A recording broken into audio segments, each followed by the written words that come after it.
जय हिंद प्यारे साथियों, कैसे हैं आप सभी। आशा करते हैं कि आप सभी स्वस्थ होंगे, मस्त होंगे और पढ़ाई मनजंतर से करते हैं। साथियों, आज की इस क्लास में क्लास 9th होगी, चैप्टर नंबर 12। ठीक है, चैप्टर नंबर 12 शिक्षा में हेरफेर। चैप्टर नंबर का नाम है शिक्षा में हेरफेर, जो कि शिक्षा शास्त्र है।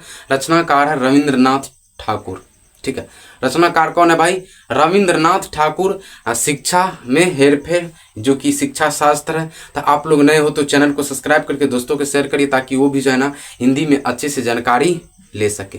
ठीक है, हो सके तो प्यारे साथियों आप लोग पेन और कॉपी लेकर के बैठिए, साथ ही साथ लिखते जाइएगा। ठीक है, तो क्लास को चालू करें।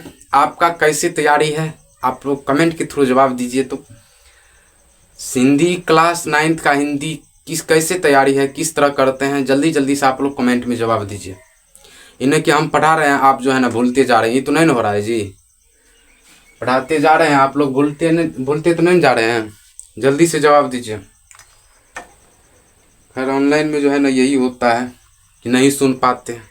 नहीं तो आपका जो है ना किसी किसी दिन लाइव होंगे, ओनली सुनेंगे। ठीक है, पूरा सुनेंगे। आप लोग जो है ना जवाब खाली देना है। ठीक है, चलिए तो प्यारे साथियों क्लास को शुरू करें। क्या आप लोग तैयार हो? क्या आप लोग पेन कॉपी लेकर के तैयार हैं? जल्दी जल्दी से यस या नो बताइए फास्ट में। आशा करते कि आप सभी कॉपी और पेन लेकर के बैठे होंगे, साथ ही साथ समझिएगा, उसके बाद लिखिएगा। ठीक है, चलते हैं।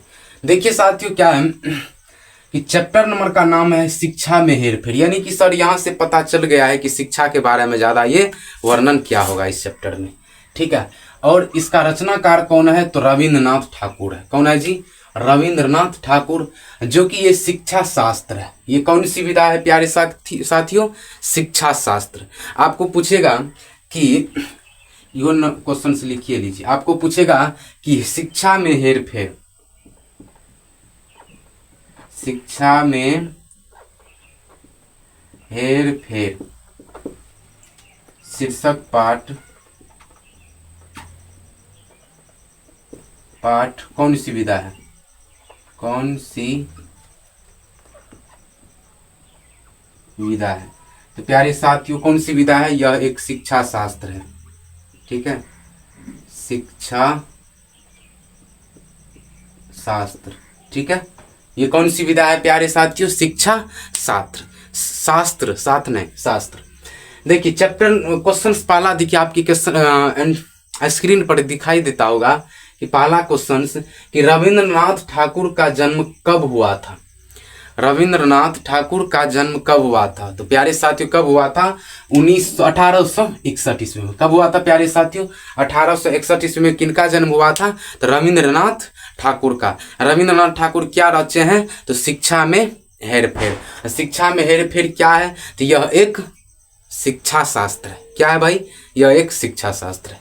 ठीक है, चलिए रविंद्रनाथ ठाकुर का जन्म कहाँ पर हुआ था? तो कोलकाता में हुआ था। यानी कवि रचनाकार के जन्म कहाँ पर हुआ था? तो कोलकाता में। कहाँ पर हुआ था भाई? कोलकाता में। ठीक है, फिर देखिए नेक्स्ट है कि रविंद्रनाथ ठाकुर के पिताजी का नाम क्या था? तो महर्षि देवेंद्रनाथ ठाकुर। महर्षि देवेंद्रनाथ ठाकुर, क्या नाम था भाई इनके पिताजी का? तो महर्षि देवेंद्रनाथ ठाकुर। फिर देखिए चौथा क्वेश्चन है कि ठाकुर परिवार प्रसिद्ध थे। रविंद्रनाथ ठाकुर किस परिवार से बिलोंग करते थे साथियों? तो ठाकुर परिवार से। तो ठाकुर परिवार प्रसिद्ध थे किस चीज में? शिक्षा में। कि किस चीज में प्रसिद्ध थे वो? हर जाति अलग अलग क्षेत्र में प्रसिद्ध रहता है। तो यानी कि रविंद्रनाथ ठाकुर के जो जाति है, ठाकुर जाति, उस जाति के जितने भी ठाकुर है किस चीज में ज्यादा प्रसिद्ध थे? किस क्षेत्र में? तो प्यारे साथियों कला से भी प्रसिद्ध थे। कला विधा एवं संस्कृत, कला विधा एवं संगीत से प्रसिद्ध थे। कला विधा एवं संगीत से प्रसिद्ध थे ठाकुर परिवार।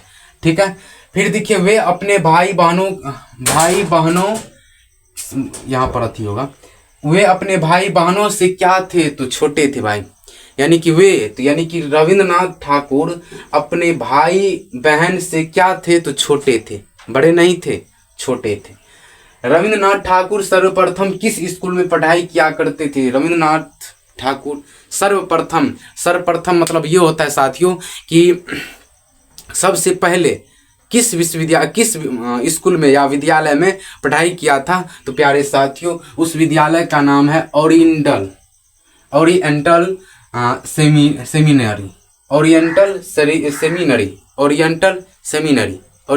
सेमिनरी।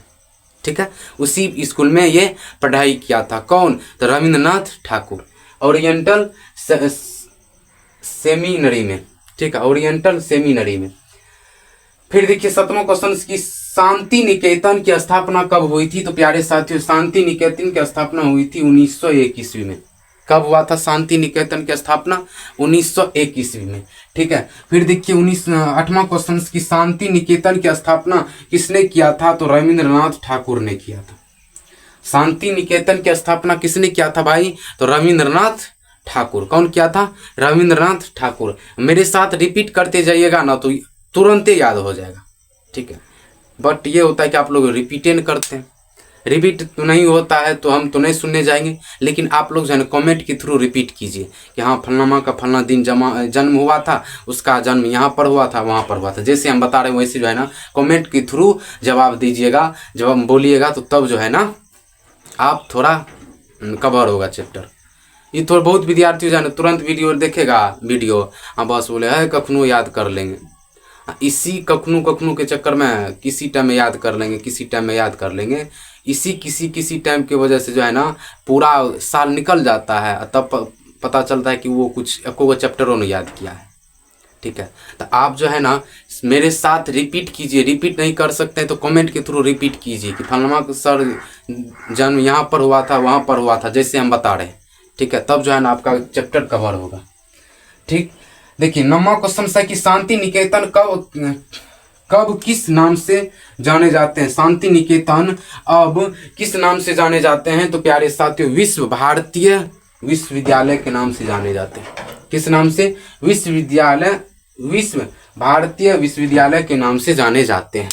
फिर देखिए 1878 में ठाकुर अपने भाई के साथ उच्च शिक्षा प्राप्त करने के लिए कहाँ पर गए थे? 1818 ईस्वी में ठाकुर अपने 1878 ईस्वी में ठाकुर अपने भाई के साथ कहाँ पर उच्च शिक्षा प्राप्त करने के लिए गए थे? तो इंग्लैंड में। कहाँ पर गए थे भाई? तो इंग्लैंड में। ठीक है, राइट आंसर क्या होगा? इंग्लैंड। फिर देखिए नेक्स्ट क्वेश्चन नंबर 11 की रविंद्रनाथ ठाकुर की जी 1880 ईस्वी में कहाँ गए थे? तो प्यारे साथियों स्वदेशी गए थे। रविंद्रनाथ ठाकुर जी 1880 ईस्वी में कहाँ गए थे? तो स्वदेशी, यानी कि दूसरे देश गए थे ग्रहण करने के लिए शिक्षा। ठीक है, चलिए फिर देखिए कानून की शिक्षा प्राप्त करने के लिए वे कहाँ गए थे? कानून की शिक्षा प्राप्त करने के लिए रविंद्रनाथ ठाकुर जी कहाँ गए थे? तो प्यारे साथियों इंग्लैंड गए थे। कहाँ पर गए थे? इंग्लैंड में। कब गए थे? तो 1881 ईस्वी में। कब गए थे? 1881 ईस्वी में गए थे कानून की पढ़ाई करने के लिए। किस चीज की? कानून की। ठीक है, कानून की पढ़ाई करने के लिए गए थे। कब गए थे? 1881 ईस्वी में। ठीक है, चलिए 13वें क्वेश्चन देखिए कि शांति निकेतन की स्थापना कहाँ हुई थी? शांति निकेतन की स्थापना कहाँ हुई थी प्यारे साथियों? तो प्यारे साथियों बोलपुर में। ठीक है, कहाँ पर हुई थी? बोलपुर नामक गांव में जो है ना शांति निकेतन की स्थापना हुई थी। ठीक है, फिर देखिए शांति निकेतन में किस रूप में कार्य करते थे रविंद्रनाथ ठाकुर? तो प्यारे साथियों अध्यापक के रूप में। किस रूप में काम करते थे रविंद्रनाथ ठाकुर? अध्यापक के रूप में। तो राइट आंसर अपना क्या होगा? अध्यापक। ठीक, क्वेश्चन नंबर 15 देखिए कि 15 में कह रहा है कि जलियांवाला बाग हत्याकांड कब हुआ था? जलियांवाला बाग में ढेर सारे प्राणियों को जो है ना जान ली गई थी। ठीक है, जलियांवाला बाग में। तो प्यारे साथियों वो कब हुई थी हत्याकांड? तो प्यारे साथियों जो हुई थी 1919 ईस्वी में। कब हुआ था भाई? 1919 ईस्वी में। नाइटहुड की उपाधि किसने लौटा दी थी? नाइटहुड की उपाधि जो है ना डॉक्टर नहीं रविंद्रनाथ ठाकुर लौटा दिया था। कौन सा उपाधि? नाइटहुड की उपाधि कौन लौटाया था? तो रविंद्रनाथ ठाकुर ने। ठीक है, चलिए फिर देखिए रविंद्रनाथ ठाकुर को नोबेल पुरस्कार किस रचना पर मिली थी? तो प्यारे साथियों गीतांजलि पर जो है ना ये ऐसी रचना है जो रविंद्र ठाकुर को नोबेल पुरस्कार प्राप्त करवाया था। ये ऐसी रचना है। ठीक है, बहुत बढ़िया रचना था। और यही रचना जो है ना रविंद्रनाथ ठाकुर को नोबेल पुरस्कार से पुरस्कृत किया गया था इसी रचना पे। ठीक है, फिर देखिए 18 नंबर क्वेश्चन की रविंद्रनाथ ठाकुर को नोबेल पुरस्कार कब मिला था? तो 1913 ईस्वी में। 1913 ईस्वी में जो है ना इनका नोबेल पुरस्कार मिला था इनको। ठीक है, चलिए फिर देखिए 19वां क्वेश्चन की शिक्षा में हेर फेर शीर्षक पाठ कौन सी विधा है? तो जब हम आपको अभी क्लास चालू कर रहे थे तो उसी टाइम बता दिए थे कि यह एक शिक्षा शास्त्र है। क्या है? शिक्षा शास्त्र। प्यारे साथियों और बता रहे हैं 20वां क्वेश्चन की महात्मा गांधी को गांधी की उपाधि किसने दिया था? तो प्यारे साथियों रविंद्रनाथ ठाकुर ने दिया था। कौन दिया था? रविंद्रनाथ ठाकुर ने। क्या दिया था? तो महात्मा गांधी को महात्मा की उपाधि।